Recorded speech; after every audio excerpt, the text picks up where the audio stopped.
Good morning, distinguished ministers, the delegates, social partners, and representatives from international organizations who are part of us and part of this event for the day. Before we begin our formal proceedings, may I kindly invite the Fancourt Facilities Manager to brief us on safety and evacuation procedures. That is Samuel Fermack, Mr. Samuel Fermack. Thank you, sir. Gentlemen and honored guests, welcome to Fancourt and the beautiful garden route of South Africa. Today, just a few heads up things about our safety protocol. In case of an unlikely emergency, exit doors are on that side, the white doors on my left, on my right, and on the left behind the curtains there are glass doors that open up as well. The assembly point for if anything happens is on the lawn next to the tennis courts where everyone will assemble. In the overflow venue, which is the cinema, you will see there are doors next to the stage where you can go right through, and then the assembly point is in front of the building on the 18th green of the Montague Golf Course. Bathroom facilities in this building is in the corner in the foyer or upstairs on the second floor, if anyone would like to use the restroom. And then there is, you can ask any of the Fancourt staff to assist you with any medical emergency. We do have on-site ambulances and a medical room that is on-site for any emergencies or any medical issues. Thank you very much and enjoy your conference. Thank you very much, Mr. Fermack. We appreciate that. I think all of us who are now aware of all the conditions that are prevailing in this house of ours and this in this event. Let us now proceed, ladies and gentlemen, with the official opening of this historic G20 Labour and Employment Ministers meeting. We are going to try to be on time in everything that we do, and we'll appreciate that all of us will work towards keeping time so that we have a very successful and progressive day for all of us. We are going to call a choir. We're going to start by entertainment. We want to start on a high note so that we bring the energies. The entire day must be full of energy. The engagements must be full of energy and progressive. We're going to call Mzansi Choir, Mzansi Youth Choir to come and give us an item, a performance that I believe is going to give us the energy that we need, and it's going to entertain us. Over to you, our special Mzansi Youth Choir.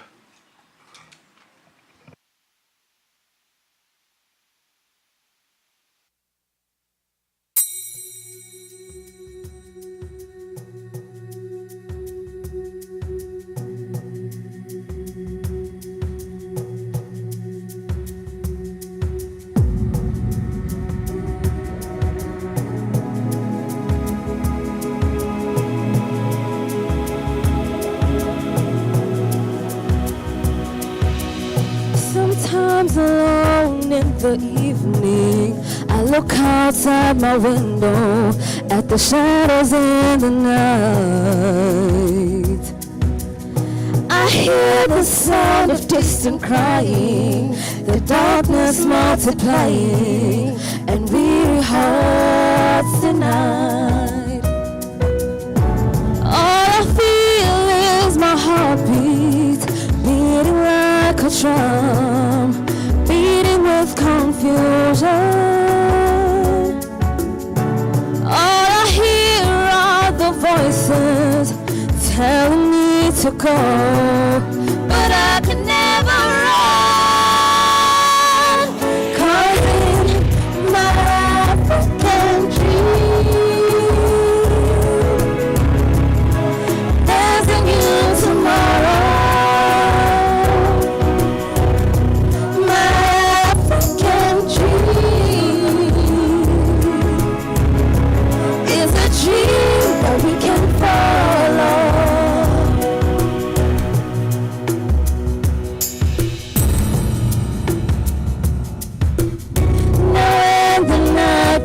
To fall, I listen for your call, I listen for your heartbeat.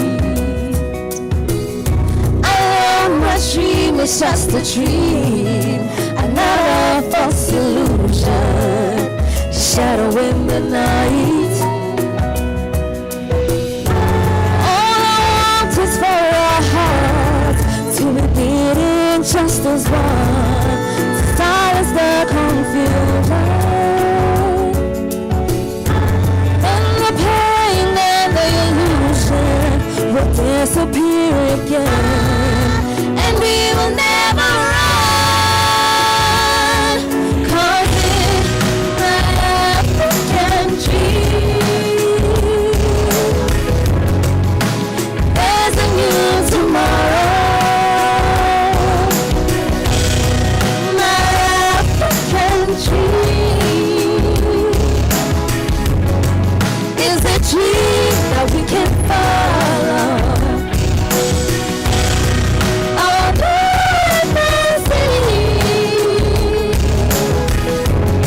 My hope's an illusion. My African dream is an end to the confusion.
Ukukhanya kwethokozo,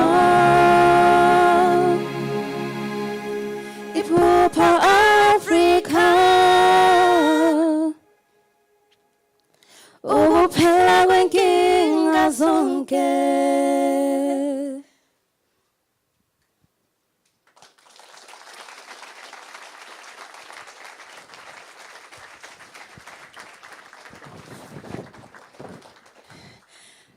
A very warm good morning, honorable gentlemen and ladies. My name is Zoe, and as the Mzansi Youth Choir, we would love to thank our host for inviting us to this prestigious event. We are very honored and we feel very privileged to be here. Now, moving on, we would love to perform 2 more songs for you. And since it is a very cold morning, we asked that the only way to be warm is to sing along and dance along with us. So please enjoy.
Nantingonyamo Ingonyama haye Nantingonyamo Hey From the day we arrived on the planet and blinking step into the sun. There is more to see that could never be seen, more to do that could never be done. There's far too much to take in here, more to find that can never be found. Yeah. Like a sun rolling high to the sapphire sky, keeps great and small on the endless round. It's the circle of life, and it moves us all to despair and hope, to faith and life, till we find our place on this path and winding in The circle of life.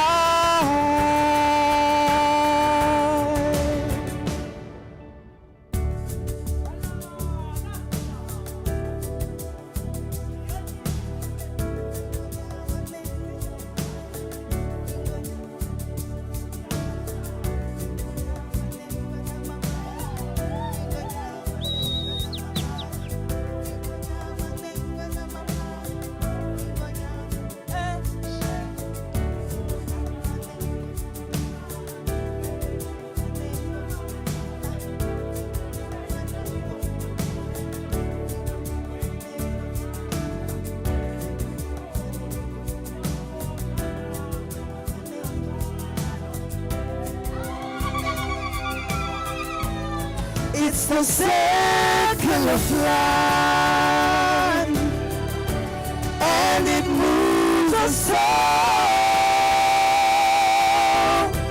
to despair and hope, to faith and life, till we find our place on this path and winding in the circle of life, and it moves us all to despair and hope, to faith and life, till we find our place on this path and winding in the circle of life, circle of life.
They say we got no future at all.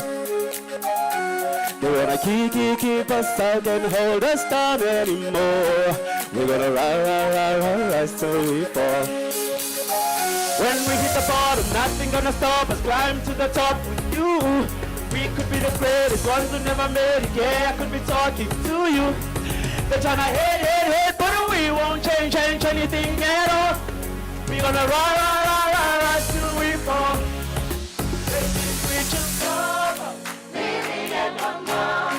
Parents must be so proud. They know it all. Now they don't speak our language. They say we're too savage. Yeah. No. We don't give up anymore. Shit.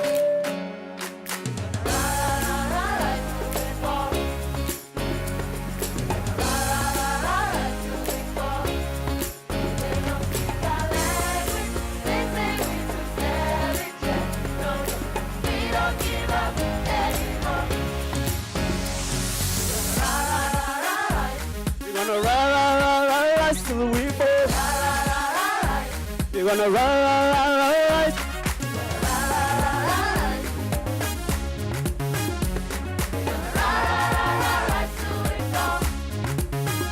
So we got no nowhere.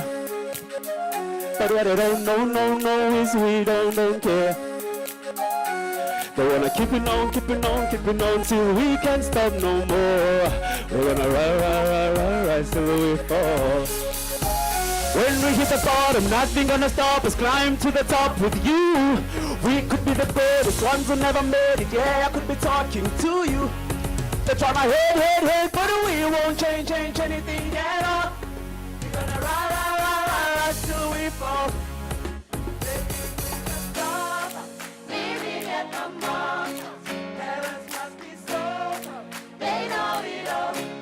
Now they don't speak our language. They say we're too savage. Yeah. No, we don't give up anymore. Come on, let's go. Shoot.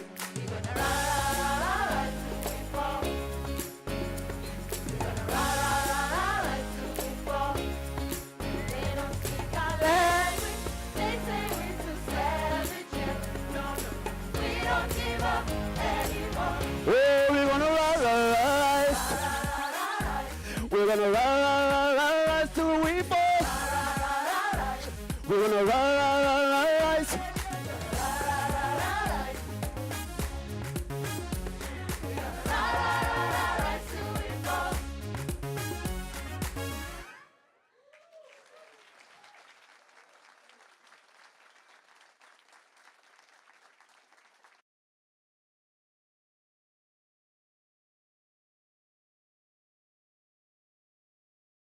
Wow. That was something. Let's give them another round of applause. I think they deserve it. What a performance. What a performance. Thank you very much for that inspiring performance. Indeed, I think we're all energized. That was the touch of Africa, the African spirit. It's going to carry all of us throughout the day today. So thank you very much once again for that performance. And I think now we are going to formally commence our proceedings. Excellencies, let me start by just reminding all of us in terms of what we have, the housekeeping. We do have the translation services that are available on your headset.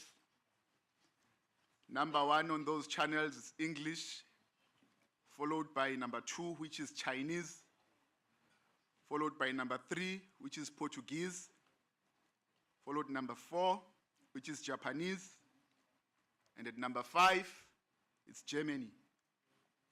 At 6, the last one is Russian. So all of us, we will be catered for. Those translation services are available. Excellencies, to open this august meeting, I have been requested by my government to preside over this meeting. Since Honorable Minister Meth is unfortunately unwell, meaning she's unable to travel to be with all of us this morning and tomorrow morning as well. Nonetheless, she sends her best wishes and best regards and has indicated that she hopes to be with us in spirit. This meeting marks the culmination of a demanding, ambitious, and deeply collaborative process that began late last year in Geneva. There in November, we laid the foundation by identifying 4 core priorities under South Africa's G20 presidency: youth employment, gender equality, labor income, and inequality, and the future of work in the digital age.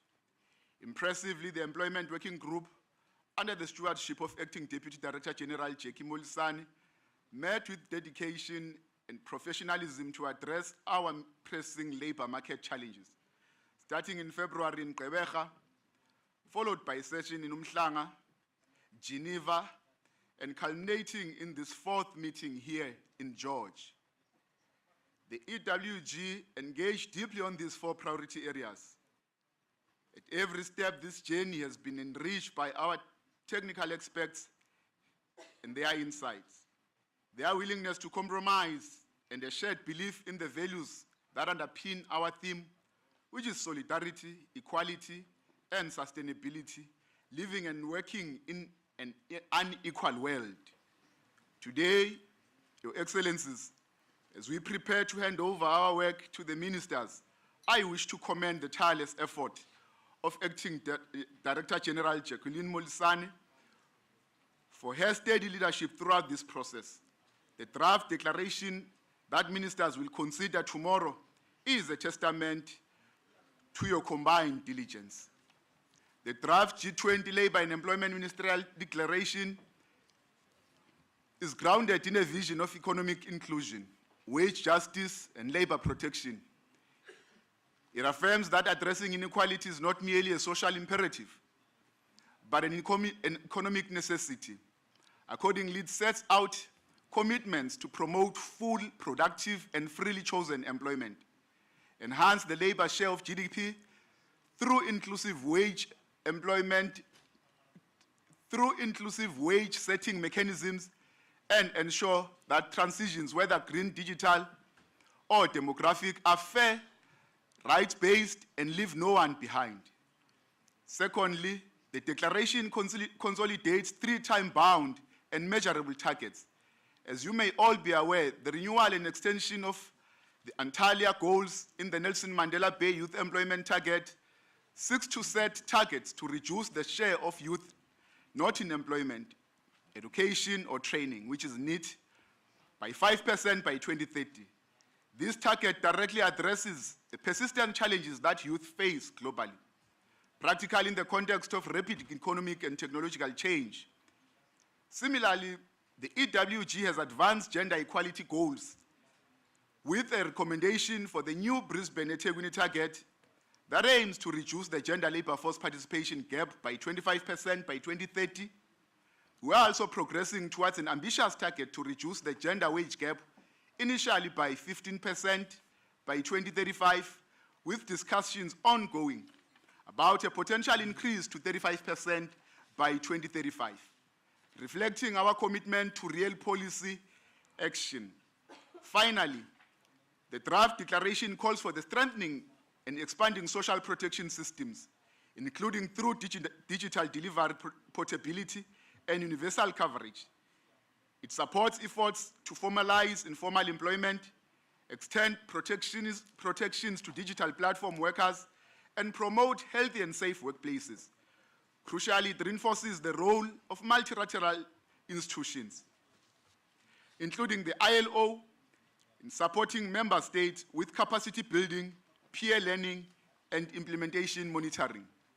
Dear colleagues, this ministerial meeting has one overriding purpose: to consider adopt the G20 Labor and Employment Ministers Declaration, which will be submitted to leaders later this year. This document captures the global consensus on how we respond to inequality labor markets.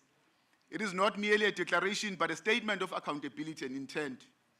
Over the next 2 days, we will discuss the 2 priorities that were key in the development of the 2 new goals. And namely, those goals are in plenary session 1, it was inclusive growth, job creation, and youth empowerment. In plenary session 2, gender equality in the workforce. The program ahead is structured as followed. Today we'll open with keynote addresses and proceed into plenary deliberations. Ministers will be invited to provide national interventions and proposal for advancing implementation. Today and tomorrow, we'll conclude our busy day with a relaxed gala dinner this evening. Tomorrow, we'll finalize the declaration and adopt it formally before concluding with IOE LEMM dinner, hosted in honor of our shared commitment to decent work. Finally, let us remember that this declaration will shape not only our domestic policies, but also the outcomes of the G20 leaders, the summit that will be taking place later this year.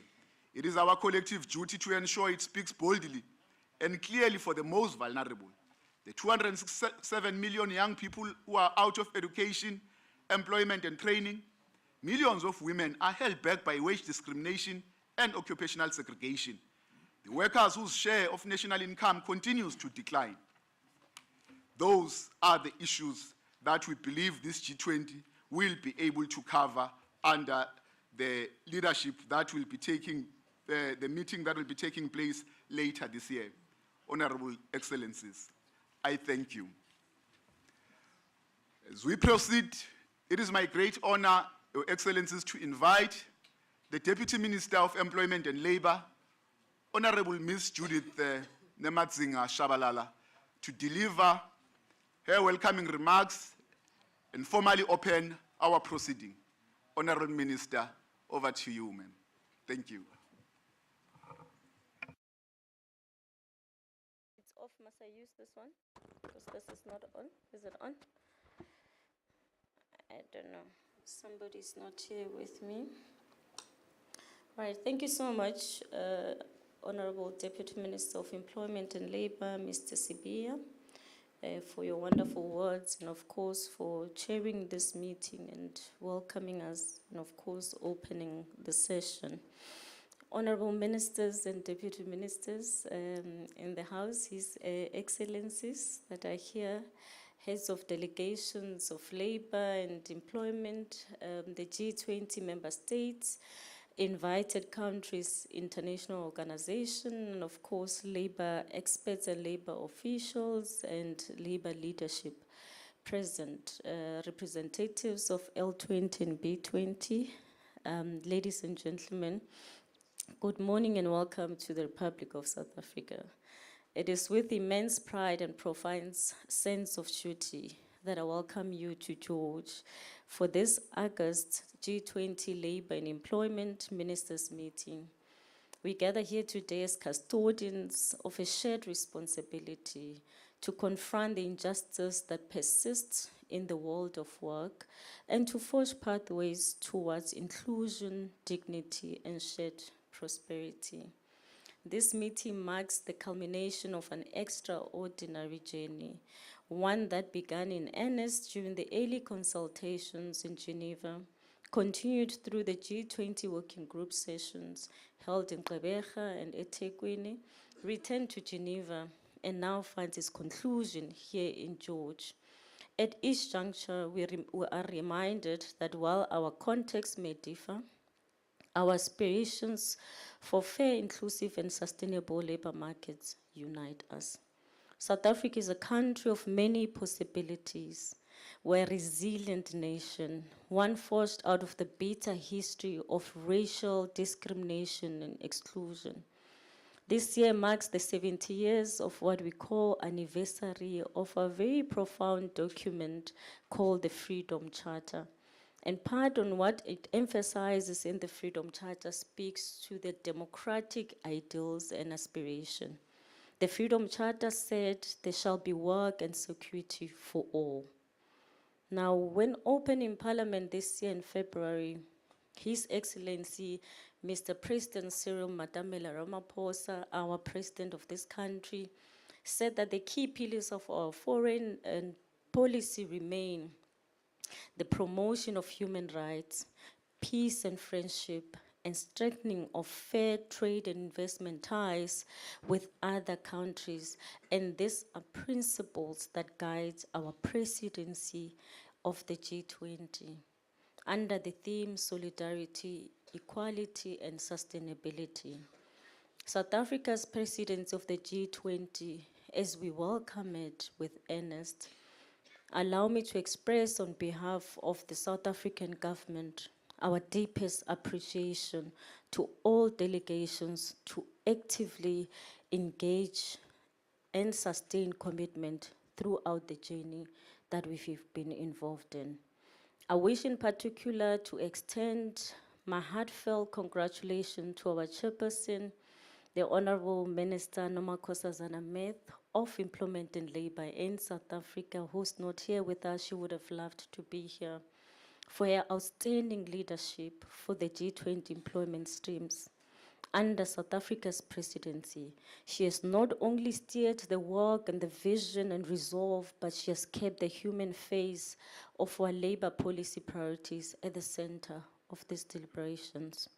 Our presidency has been anchored in 4 overarching priorities. Firstly, fostering inclusive growth and youth employment, ensuring that no young person is denied fair opportunity for decent work.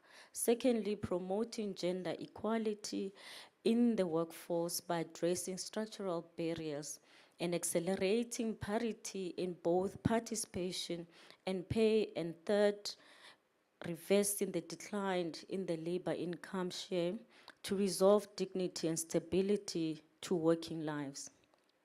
And lastly, harnessing digitization to build an inclusive future of work, ensuring that innovation becomes an enabler, never a divider. These priorities were not merely conceptual commitments, but the foundation for real, measurable progress under our leadership. Honorable ministers and esteemed dignitaries, today we are proudly present at Nelson Mandela Bay G20 Youth Target, which builds on the Altalia goal by committing G20 members to reduce NET rates by further 20% by 2030, to scale up youth employment strategies, skills development, and entrepreneurship. Alongside this, Brisbane eThekwini goal renews our pledge to close the gender gap in the labor market participation by 25% by 2030 and reduce the gender wage gap by 25% by 2030 from 2012 levels, therefore, or rather thereby reaffirming our commitment to economic justice through equality.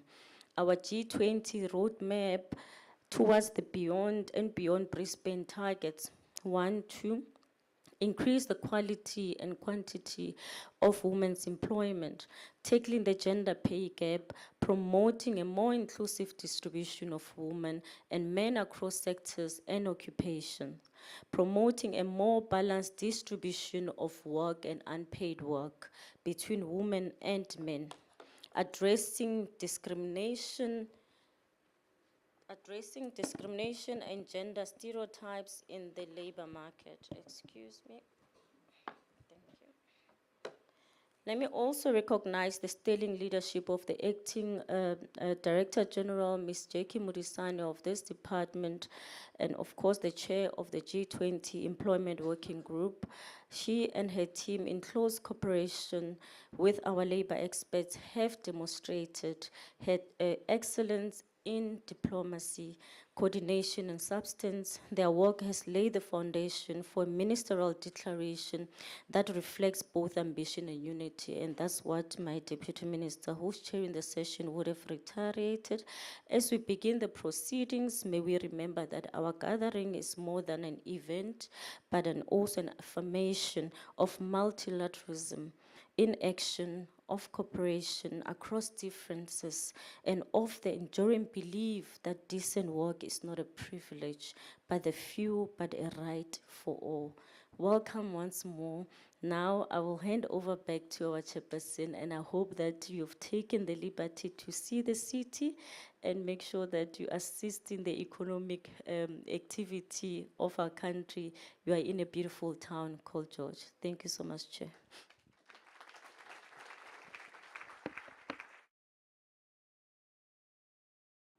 Thank you very much, Deputy Minister Shabalala, for your warm welcome and inspiring words. Indeed, very powerful message that resonates with all of us. We highly appreciate your welcoming words.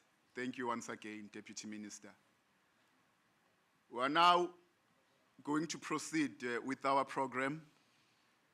We are now pleased to hear from our speakers who are from our key social partners who play an indispensable role in shaping the world of work. We are going to begin with the representative of L20 and followed by the representative of B20. The L20 will be represented by Mr. Locke Triangle and B20 will be Ms. Shadi Chauke.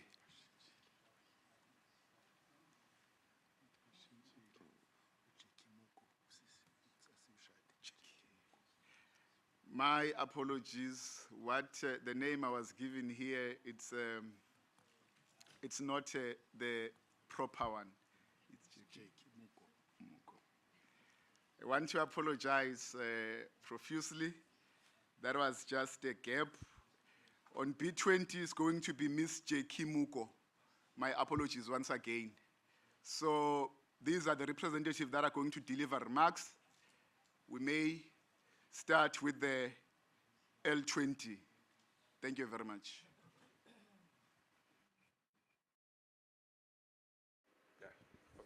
Thank you very much, Deputy Minister, for giving us the floor, the social partners, B20, L20. My name is Luc Triangle. I'm General Secretary of the International Trade Union Confederation, and I'm speaking here on behalf of Labour 20. We met with our labor representatives from 20 countries on Monday and Tuesday, also here in these facilities. Excellencies, we are gathered here at a crucial moment for multilateralism in which the G20 needs to play a fundamental role in advancing global solutions to global problems. And the world of work is central to this process.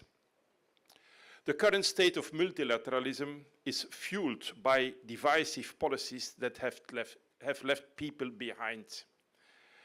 We therefore need to take up the challenge of responding to people's needs.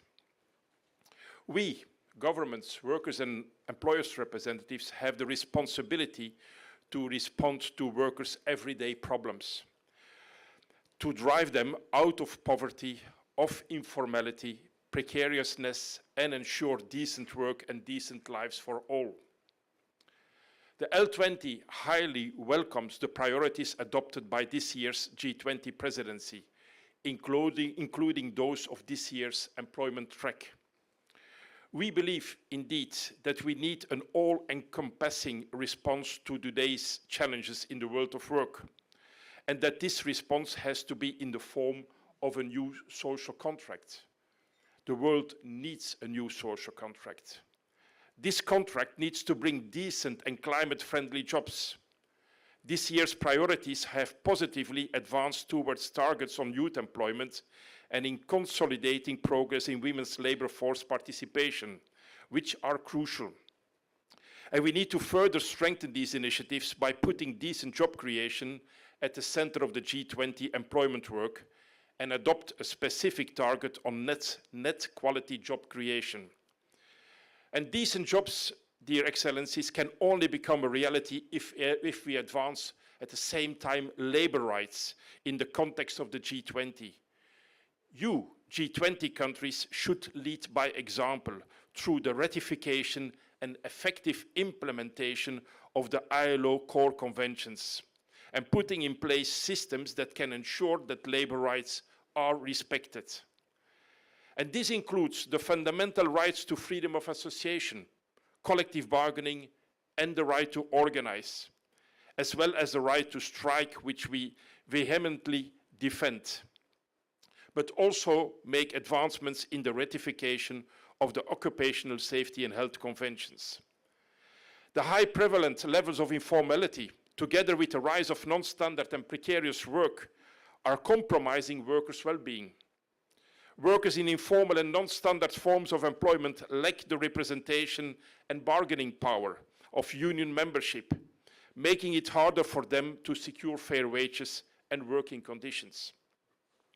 There is an urgent need to advance the formalization of the informal economy and provide adequate solutions to workers that are facing growing uncertainty that breeds in work poverty. In today's world, having a job does not preclude workers from living in poverty. We need to put the emphasis on making all jobs decent. This can be done by stepping up labor law and putting in place regulatory and enforcement measures that enhance rights and job security and that eliminate all legal obstacles for workers to unionize and collectively negotiate fair wages and improvements to their working conditions. Addressing inequality and a declining labor income share and the implications for living standards has been a critical priority that needs to also be the red thread of the employment track in upcoming presidencies, as it englobes the fundamental elements that put people at the center of the world of work. The labor income share of GDP has considerably declined over the last decades and has stagnated over the last few years. This has mainly been caused by low-paid work as a result of precarious jobs, a decline in collective bargaining coverage, weakened labor market institutions, and ineffective labor market regulations, and technological changes as well. And living wages, dear Excellencies, are the most effective tool to respond to these challenges. And the G20 should adopt roadmaps to contribute to their realization on the basis of the conclusions of the ILO meeting of experts on wage policies, including living wages. And social protection is also key in the fight against poverty and inequalities, and reaching universal coverage is long due. We therefore need to continue strengthening social protection systems that will deliver adequate support, for which increased funding for social protection is needed. These social protection systems are also crucial for a just transition in the context of digital and environmental shocks that are affecting the world of work and will allow workers to smoothly shift to new jobs which will require new skills. G20 governments need to put forward joint actions with the social partners to advance the fight against climate change and ensure that the transition is indeed just and social justice is adequately reflected in the country's NDCs. The rise of artificial intelligence has opened new opportunities, but is also not exempt from challenges. And we therefore need to ensure that algorithms do not infringe on the full set of fundamental principles and rights at work, and put in place adequate safeguards and corrective measures, guaranteeing robust human oversight mechanism and a strong involvement of unions in the design and deployment of AI in the workplaces. Putting collective bargaining at the center of AI in the world of work will ensure the protection of the rights, privacy, and dignity of workers. But also ensuring that G20 initiatives on digitalization adequately respond to the unbalanced adoption of AI across the world, which we also discussed in our L20 meeting, through investments in digital infrastructure, affordable access to new technologies for all regions, and digital skills development. We need to congratulate ourselves, the governments and the social partners, for the progress we are seeing towards the ILO Convention and recommendation on decent work in the platform economy.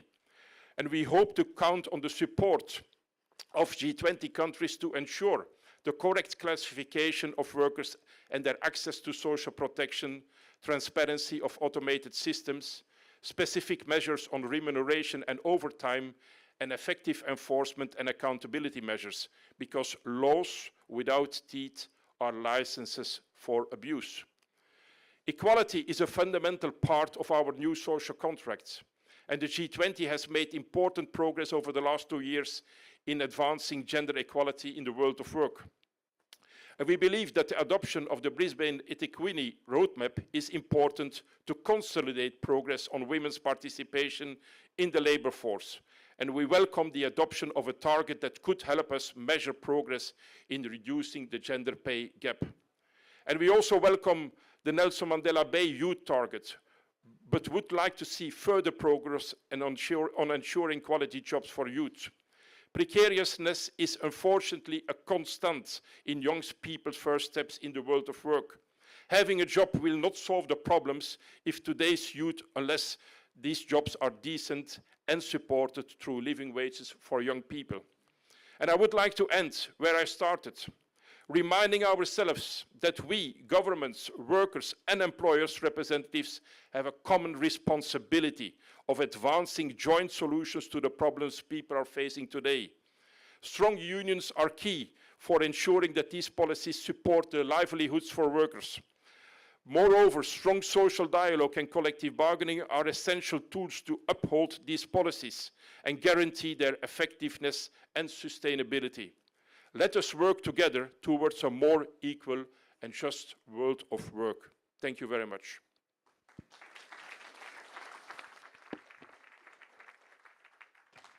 Thank you very much, Mr. Triangle. Appreciated those remarks. Thank you once again. Now we're going to call B20 to take the stage. Ms. J. Kimuko, we welcome you, ma'am. Thank you.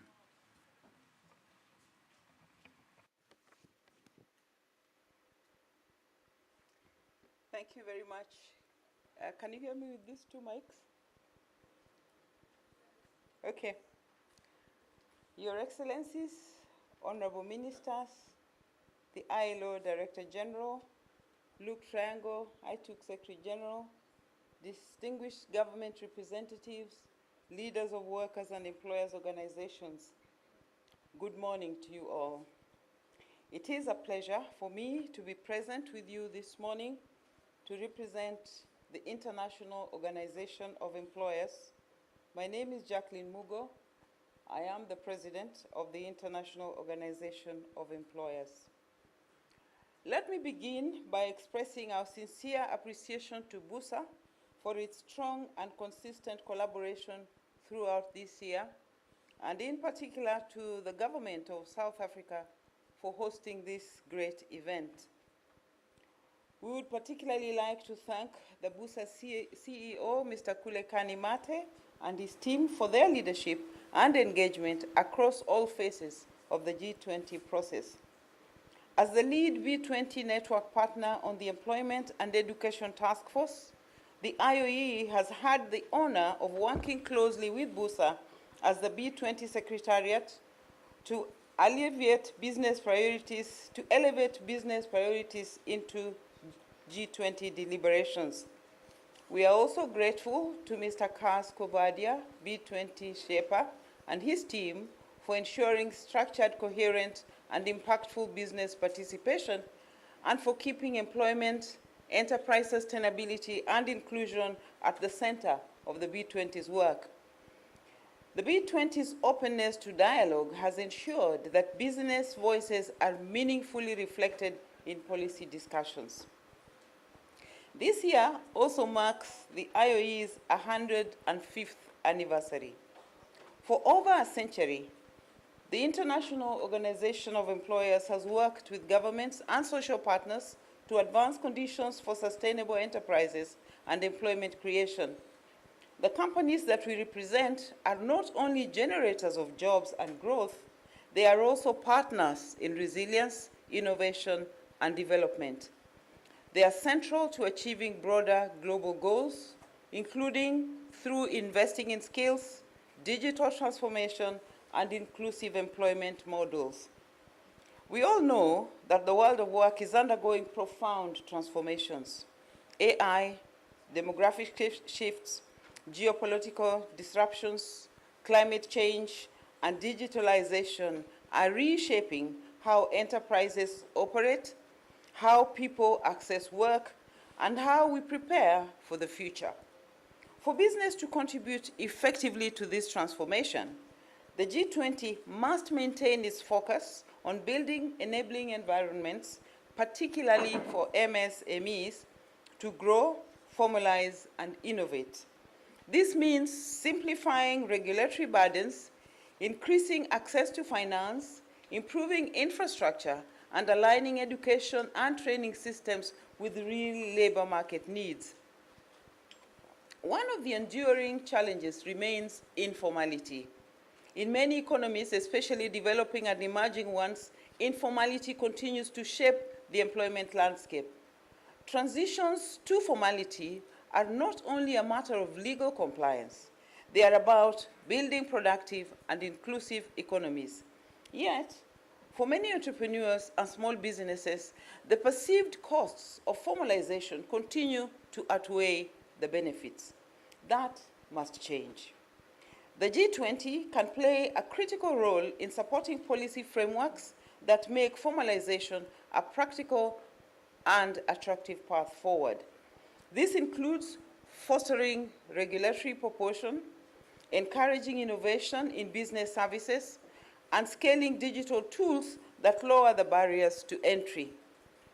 Peer learning, cooperation through development finance institutions, and shared investment in infrastructure for formalization can also help. Formalization should be a business decision that makes commercial and operational sense. We need to make formality a value proposition, not an administrative burden. This enabling environment must also be inclusive. Gender equality and youth employment remain central to the IOE's agenda. Through our B20 OGWE, which stands for One Global Women Empowerment Initiative, we have supported employers to dismantle structural and institutional barriers to women's full participation in the labor market.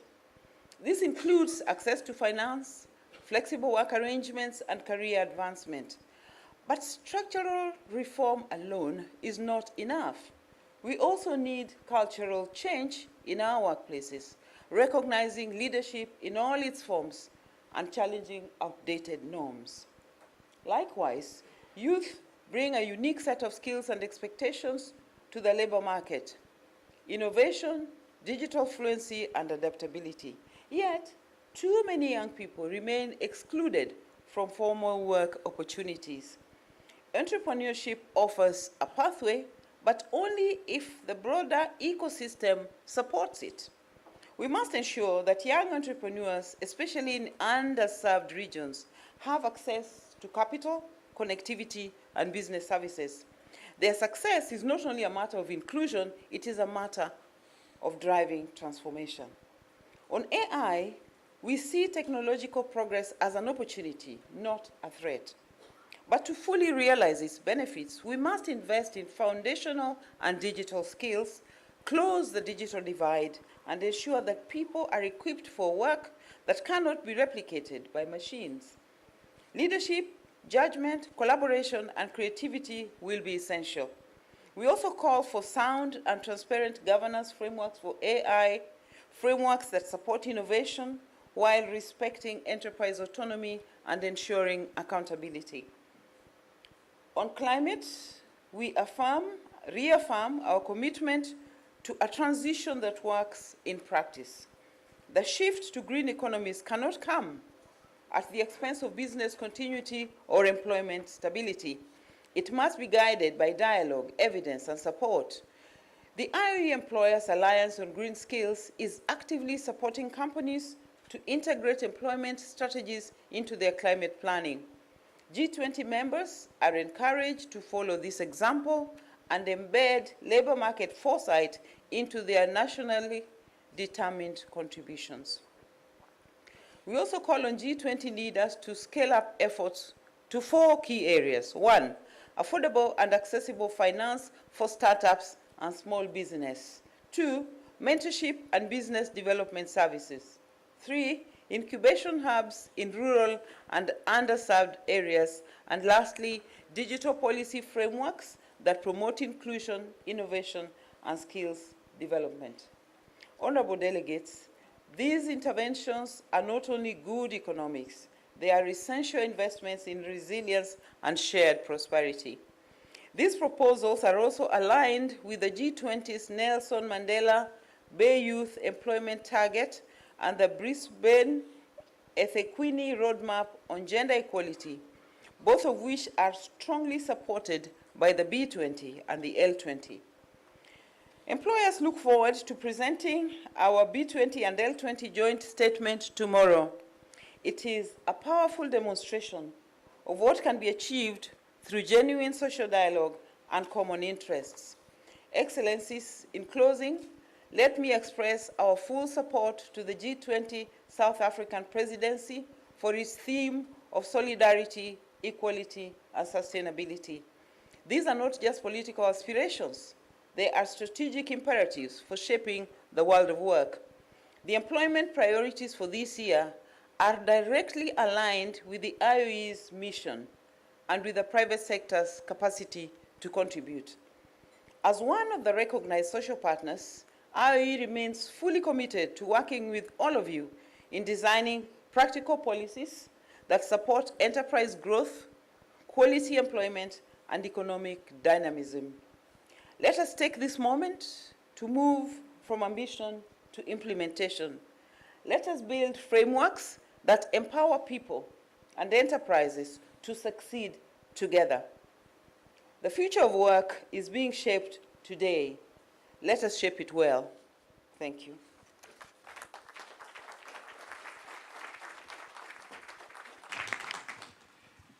Thank you to both our social partners for anchoring our deliberations in the lived realities of workers and employers.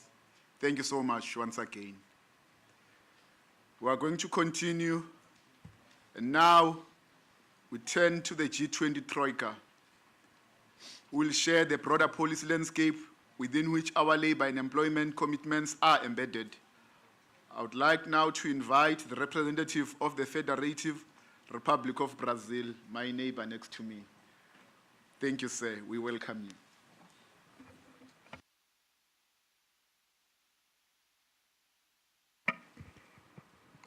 you. Bom dia. Cumprimentar a todos os amigos e amigas presentes nesse importante encontro do G20. Prezado vice-ministro Sibia, espero que seja assim o pronunciamento. Minhas recomendações, prezada amiga ministra Mete, pela recuperação de sua saúde. Representantes, também os prezados colegas, ministros e ministras, desde já agradecer toda a colaboração de todos vocês para com a presidência do Brasil, ao passar aqui a missão para os colegas da África do Sul, desejar também uma boa presidência e que possamos avançar nas nossas resoluções. Representantes dos parceiros sociais e dos organismos internacionais, senhoras e senhores, é com grande alegria que participo desta reunião de ministros do Trabalho e Emprego do G20, representando o Brasil e integrando a Troika ao lado da África do Sul. Acho que os representantes dos Estados Unidos estão ausentes, então lamentar essa ausência, se está confirmado isso. Seria muito importante a sua presença aqui, já que a previsão que eles serão o próximo presidente do G20, então isso é lamentável. Eu agradeço a presidência sul-africana pela acolhida calorosa e pelo compromisso com a presidência do G20, que coloca as pessoas no centro das decisões econômicas e globais. Trago a esta reunião as saudações do presidente Luiz Inácio Lula da Silva, cuja trajetória política e compromisso histórico com a justiça social inspiram a atuação do governo brasileiro no cenário internacional. Como tem reiterado o presidente Lula, é preciso colocar o pobre no orçamento, o trabalhador na política e os milionários no imposto de renda. E é exatamente isso que viemos fazer aqui. Sabemos que o crescimento econômico sem inclusão, sem combate às desigualdades, sem valorização do trabalho, é um crescimento incompleto e insustentável. O presidente Lula, no seu primeiro mandato, em 2003, assumiu acabar com a fome no Brasil e conseguiu. Alcançamos esse objetivo em 2014 no governo da presidenta Dilma. Em 2021, após o golpe contra a presidenta Dilma, o Brasil volta ao mapa da fome. Ao voltar para seu terceiro mandato, o presidente Lula assumiu o compromisso de tirar de novo o país do mapa da fome com meta até 2026. Graças aos esforços da equipe e do próprio presidente Lula, a FAO nos informou essa semana que o nosso país já não faz mais parte deste mapa mundial terrível, que nunca deveria existir. A retirada do país dessa lista é um avanço, mas ainda frágil, exigindo investimentos contínuos em segurança alimentar, geração de emprego e valorização do salário mínimo, além de medidas fiscais justas, como a tributação dos mais ricos, para que o crescimento econômico beneficie de fato a população mais vulnerável. Como lembra Lula, não basta crescer, é preciso incluir. Nos próximos dias, discutiremos 2 eixos centrais: a inclusão produtiva da juventude, com foco em emprego e capacitação, e a igualdade de gênero na força de trabalho. Não se trata apenas de falar de juventude e igualdade de gênero. Trata-se de enfrentar com coragem e responsabilidade os desafios estruturais que ainda mantêm milhões de pessoas à margem do trabalho digno, da renda, da proteção social e da esperança. Estamos num ponto de inflexão. A economia global se transforma rapidamente, mas crescer por crescer não basta. Crescimento que exclui, que precariza, que marginaliza os jovens e as mulheres não é progresso. É retrocesso com outra face. O crescimento puramente econômico tende a excluir as populações mais pobres e vulneráveis. O Brasil reconhece que juventude e igualdade de gênero não são temas marginais, mas estruturantes. São dimensões que devem orientar a formulação de políticas públicas e a organização de sistemas econômicos mais equilibrados.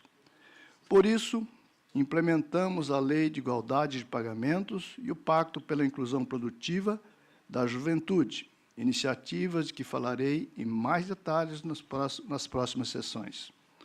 Durante a presidência brasileira do G20, fizemos questão de afirmar com clareza: não existe justiça social sem igualdade de gênero. Não existe futuro sustentável sem os jovens. Não existe transição energética justa se ela for feita à custa dos trabalhadores. Precisamos garantir que o futuro do trabalho seja construído com mais democracia, mais inclusão e mais dignidade. E isso exige mais do que boas intenções, exige decisão política, financiamento, regulação e coragem para enfrentar os interesses que lucram com a desigualdade. O Brasil está aqui para somar, para aprender, compartilhar e para defender que o G20 continue sendo um espaço de ação concreta e não apenas de declarações. Reafirmamos nosso compromisso com o multilateralismo, essencial para enfrentar os desafios globais de forma coletiva e inclusiva. Tenho certeza de que esta reunião será produtiva e que juntos daremos mais um passo para transformar promessas em políticas, em realidades palpáveis na vida de quem mais precisa. Quero agradecer a todos e todas, forte abraço e boa reunião.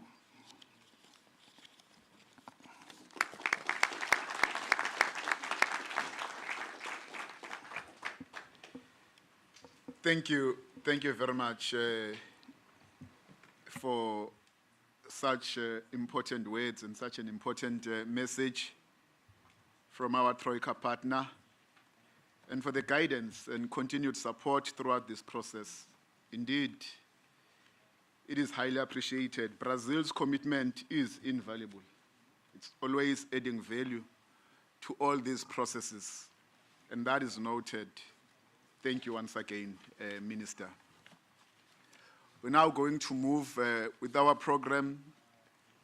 It is now my distinct honor to welcome the Director General of the ILO to come and take the stage, Mr. Gilbert F. Hungbo, to deliver the keynote address. You are welcome, sir. Thank you. Thank you so much. Good morning. First of all, Honorable Deputy Minister, host of, let me start by expressing our deep felt thoughts to Minister Meth, and we wish her well, and that she will very, very soon be back with all of us. Excellencies, honorable ministers of the G20 international organizations, ladies and gentlemen, let me start by thanking and commending South Africa for, again, a very, very good organization of this LEMM meeting, and by continuing associating ILO and our social partners to your deliberation. We do not want to take it for granted. So thank you again for doing that.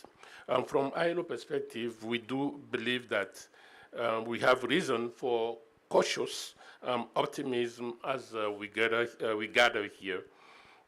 Labor force participation rates finally have returned or exceeded in most of your countries to the pre-pandemic levels.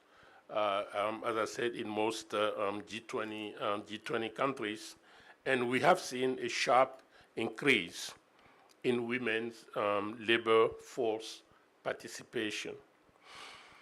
And this did not just happen. Across the G20, you have continued to take policy actions that foster equality in the labor market, from facilitating work-family reconciliation to improving the working conditions of paid care workers and preventing violence and harassment at work. G20 members are putting commitment to action, and we see that. And that makes a difference. Similarly, and despite significant variation between countries, the average share of young people not in employment, education, or training they need has declined across the G20 from an average of 20% to 17.6%. The progress that is being made is similarly because of targeted policy initiatives, from financial incentives that encourage employers to hire youth, to enhanced education and training programs that improve youth employability. This attentive, careful action, documented in two joint reports that ILO and OECD on women at work and youth at work, and which will be presented today and tomorrow, resonate with the chosen theme of this year's G20, for which I really want to congratulate our host country: solidarity, equality, and sustainability. To act with solidarity, to foster equality, and to pursue sustainability is to move social justice from commitment to action, from a mandate to a lived reality for all of us. Excellencies, as you gather today and tomorrow to commit to policy action that fosters equality and reduces exposure to risk in the world of work, there are, of course, some deeply challenging realities that must be kept in mind. And we all know this. Economic uncertainty is high, and the economic and labor market outlook for 2025 tell us to expect increased fragility. Wage inequality has increased in most emerging economies in the G20, and informal employment remains a critical challenge in several countries. Labor income shares have fallen in almost all G20 countries. We also estimate that despite the post-pandemic rebound, the 2025 labor force participation rate for the G20 will only be 61.5%.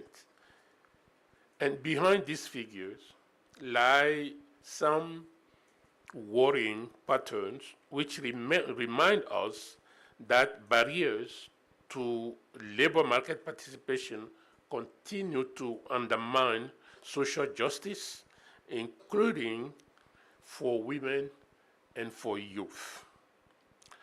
Across the G20, there are significantly fewer women participating in labor market than men, with an average G20 labor force participation gap of 18 percentage points in 2024. A staggering 229 million women remain outside of the labor force across the G20 countries. Moreover, wage gaps between men and women across intersecting factors such as migrant status, ethnicity, and disability are not only substantial, but they are persistent. Significant disparities between men and women also extend to young people who are not in employment they need, nor in education and training. Across the G20, young women are on average 8.6 percentage points more likely to experience needs than young men. And across the board, 2/3 of young people in need are inactive. They are disconnected from the labor market, often invisible to traditional employment services, and they face complex barriers to entry, from mental health challenges to a lack of access to information. Ladies and gentlemen, we must remain conscious about the challenges of living and working in an unequal world to address them. But let me also reframe the challenges so we can be sure to seize the opportunity. Gaps in labor force participation and need rates remind us that there is significant untapped potential across the G20 to foster labor market inclusion while improving living standards, including by reducing the wage gaps. We must not gloss over this. We commit and act with solidarity, equality, and sustainability because we need everyone and are stronger when we leave no one behind. I wish also to stress this. The G20 economies obviously are the largest in the world. So your commitment, including your commitment to tackle wage gaps between men and women, stand to break new ground.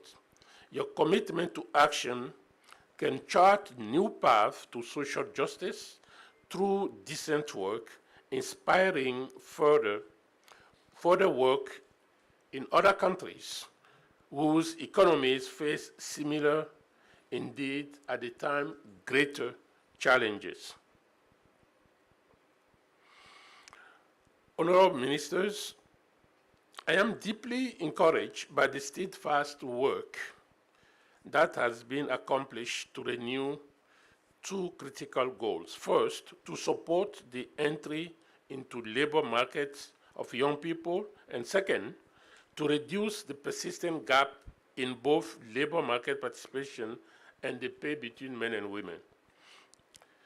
The joint ILO and OECD reports show that a decade of political will translated into concerted policy action and adapted to country context has moved the need in concrete, measurable ways.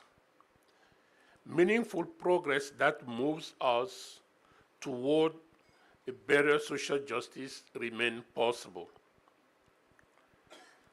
This progress should not lead to complacency. However, we must do more. We must be bolder.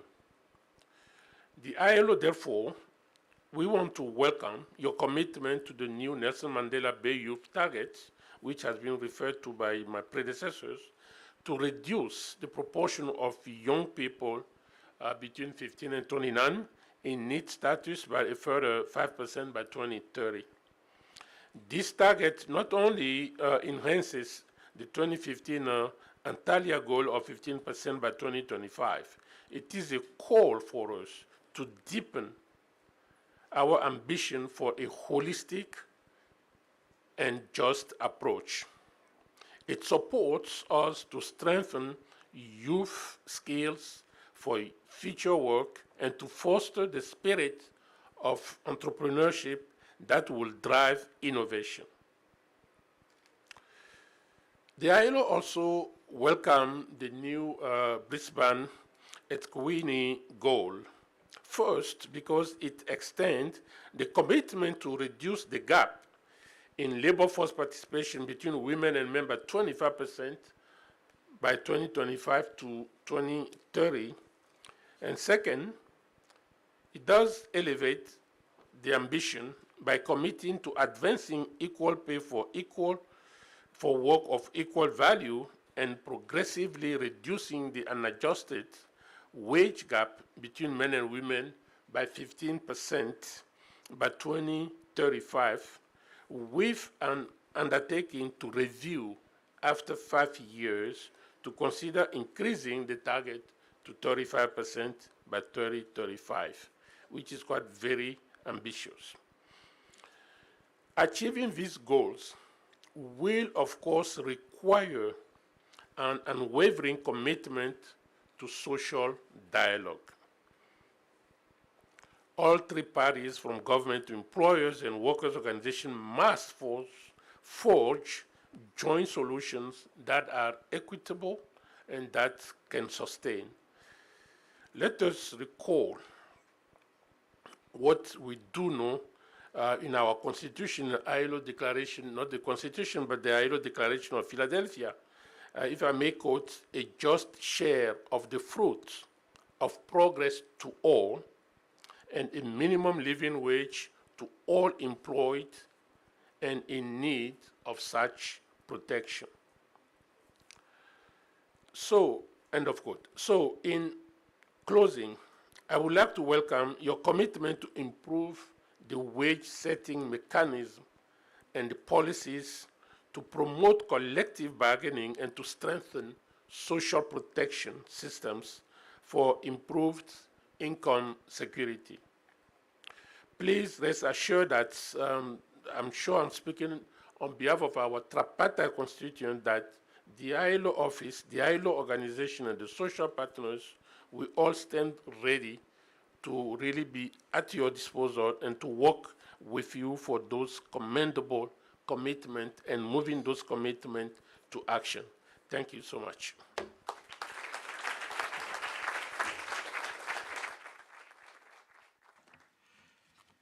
Thank you very much, Director General Hongbo.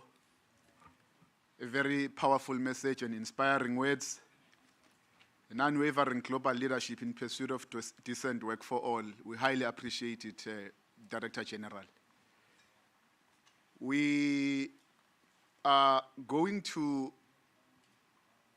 go for a tea break. I must say that the delegates are expected to come back at 11:15. It's 45 minutes tea break. We'll come back at 11:15. We are not going to have a family photo, as you will see on the program. I must mention that. So we can break, Your Excellencies, ministers, and the delegates. Thank you very much.